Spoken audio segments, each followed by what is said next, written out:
Cylinder தட்டுப்பாடு காரணமாக உணவகங்களை எப்போது வேண்டுமானாலும் மூடும் நிலை உள்ளதாக ஹோட்டல் உரிமையாளர்கள் கவலை தெரிவித்துள்ளனர். கூடுதல் விவரங்களை செய்தியாளர் அன்புச்செல்வனிடம் கேட்கலாம். அன்புச்செல்வன், கூடுதல் விவரங்களை பதிவு செய்யுங்க.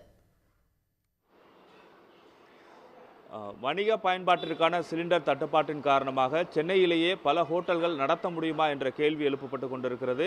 நேற்று வரைக்குமாக கூட அங்கங்கு கிடைக்கக்கூடிய சிலிண்டர்களை பயன்படுத்தி ஹோட்டல்களை நடத்தி கொண்டிருக்கக்கூடிய ஒரு நிலையும், இது தொடர்ந்து நீடித்தால் கடைகளை மூடக்கூடிய ஒரு நிலைதான் ஏற்படும் என்று கூட இதற்கு முன்பாக தெரிவித்திருந்தார்கள். மேலும் நேற்று அளவில் கூட பார்க்கும் பொழுது வழங்கக்கூடிய உணவு வகைகளில் ஒரு சில உணவு வகைகளை மட்டுமே குறைத்து கொண்டு மற்ற உணவுகளை வழங்கக்கூடியதாக ஹோட்டல் உரிமையாளர்கள் சொல்லக்கூடியதை நாம் இதற்கு முன்பாக பார்த்திருந்தோம். நாம் சென்னை திருவண்ணிக்கணியில் இருக்கக்கூடிய ஒரு பிரபலமான ஒரு தனியார் ஹோட்டலில் தான் இருந்து கொண்டிருக்கிறோம்.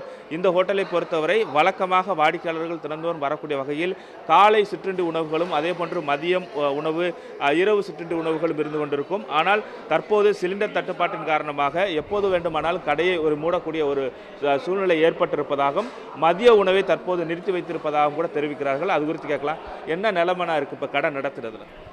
கடை இப்போது எப்பயும் 5-6 மணிக்குள்ளே சிலிண்டர் வந்துடும்.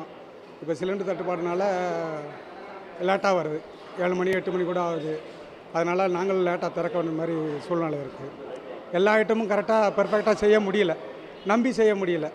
கேஸ் வருமா வராதா அப்படிங்கிறத சந்தேகத்திலேயே லேட்டாக எல்லாம் ரெடி பண்ணுறோம். இப்போ ஏதாவது இப்போ கொடுக்கக்கூடிய உணவு வகையில் ஏதாவது குறைச்சிருக்கீங்களா? ஆமாம், சாப்பாட்டு ஐட்டத்தில் ஒரு சில ஐட்டம் குறைச்சிருக்கிறோம்.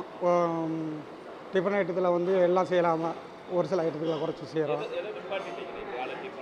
காலையில் ஸ்பெஷலோட போடல பண்ணிருக்கிறோம்.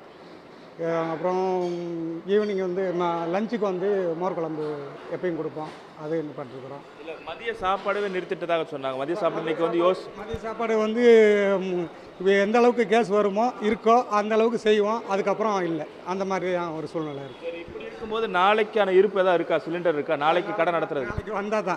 நாளைக்கு வந்தால் தான் சிலிண்டர். நாளைக்கு வரலன்னா அதை எதிர்பார்த்து தான் மறுபடியும் நாங்கள் ஆரம்பிப்போம். அது எப்போ ஆரம்பிப்போம் எப்படின்னு சொல்ல முடியாது. அது மாதிரி தான் ஒரு சூழ்நிலை இருக்குது.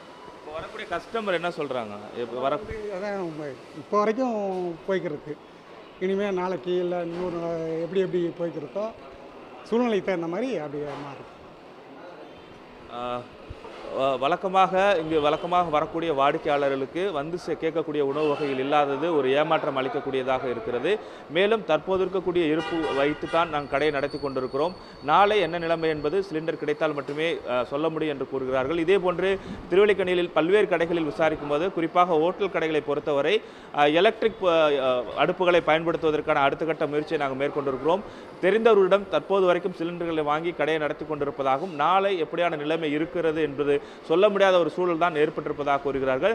இதே போல டீ கடைகளை கேட்கும் பொழுது சிலிண்டருடைய பயன்பாடு குறைவு, ஹோட்டலை ஒப்பிடும்போது குறைவாக இருக்கக்கூடிய நிலையில் தற்போது நடத்தி கொண்டிருக்கிறோம். அதுவும் தனியாரிடம் கூட வாங்கி அதிக விலைக்கு வாங்கி நடத்தக்கூடிய நிலை இருக்கிறது. விலையை பொறுத்தவரை பெரிய மாற்றத்தை நாங்கள் டீ கடையில் செய்யாமல் இருந்து கொண்டிருக்கிறோம். ஆனால் இது தொடர்ந்து நீடிக்கக்கூடிய பட்சத்தில் விலையை ஏற்றக்கூடிய ஒரு சூழல் தான் எங்களுக்கு ஏற்படும். அப்படி விலையை ஏற்றுவதாக இருந்தாலும் சிலிண்டர் கிடைத்தால் தான் கடையவே நடத்தக்கூடிய ஒரு நிலைமை ஏற்படுவதாகவே சென்னையில் பெரும்பான்மையாக இருக்கக்கூடிய ஹோட்டல் நடத்தக்கூடியவர்கள், டீ கடை நடத்தக்கூடியவர்கள் தெரிவிப்பதையும் நாம் பார்க்க முடிகிறது. உடனுக்குடன் செய்திகளை தெரிந்து கொள்ள சன் நியூஸ் பெல் ஐகானை கிளிக் பண்ணுங்க.